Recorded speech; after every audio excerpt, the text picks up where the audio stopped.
Continuing our summer update coverage, today I'm joined by D3 men's head coach, Rhett McGibbon. How you doing, Rhett? Good, man. I'm all right.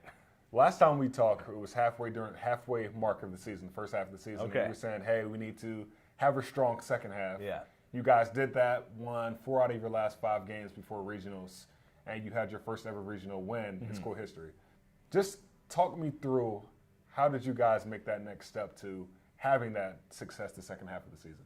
I think it's all been in the grand scheme of the plan. Like, I think the coaching staff and myself, when we sat down at the beginning of the year, said we've got a team that's still predominantly underclassmen, and that we're going to have, ups and downs. But I think second half we'll kind of catch our wind, and they'll figure out how to play the game the way we want them to. And we had a lot of freshmen as well, so that's exactly what happened. We kind of started playing better throughout the second half, and we got into regionals. And I think the guys wanted to prove to the rest of the ACHA D3 that, last year we kind of went on special circumstances, but this year they wanted to make it on their own, and we got that close. Right. Now, you guys have a lot of returners. You said of course you were young last year. You have a lot of returners. So what's the next step you think you guys need to make towards, building on last year's momentum? Right. It's going to nationals. That's basically it, and it'd be great to make it back to where we were last year, but if we lose again in game 2 of regionals, is it a success? No, we're kind of stagnant. So our goal is to make it to nationals next year on our own doing.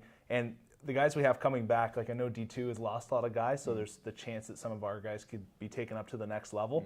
But even if we lose a few, I still am pretty confident in our core that we've got a quality enough team to make it to nationals. And Seafall weekend passed, a lot of hockey players, displayed a lot of their talent. So now that you're talking about a lot of guys have been called up, did you see a lot of guys that really caught your attention during that weekend? Yeah, there were some kids that came in for sure that I was like, that guy could help us out in our team. And there was probably, 5 or 6 where, I hope they're wearing red, white, and blue. I know Thomas Kazmerzak's one. I know he's committed to the school, so I hope he plays D3 next year. He'll probably play D2, but nonetheless, it's one of those things where I want to be selfish and go tell D2 that he's not that good, and then he'll play for me. No, I'm just kidding, but no, there's a lot of great talent that's coming into Liberty here in the fall that I'm excited about having on our team potentially. And expounding on some of you guys' strengths last year, what really stood out to you as far as maybe position or just a group that really just stepped up, or a line that really stepped up? Yeah, I think a lot of it was just heart. We've got guys that obviously would like to play D2,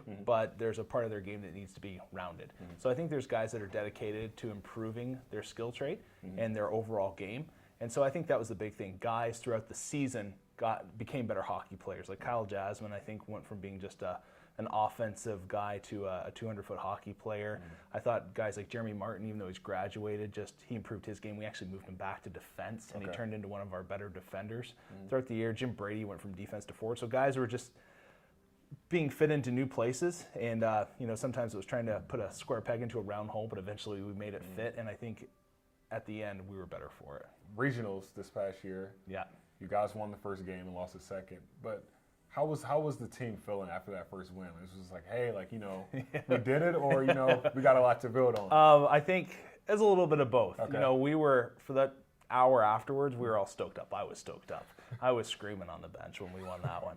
But I think the guys knew that going into the next game, we had played South Florida earlier in the year, and we knew they were a good team that had quality goaltending. So there was definitely just a feeling of determination, and we came up short, but I think we made some big steps in the right direction, and I think the guys know what it takes to win next year, and some other fine details that we need to tune up. Rhett, thanks for taking the time out to speak to me today. We'll see you at tryouts. For Rhett McGibbon, I'm Gabe Henderson for LFSN, signing off.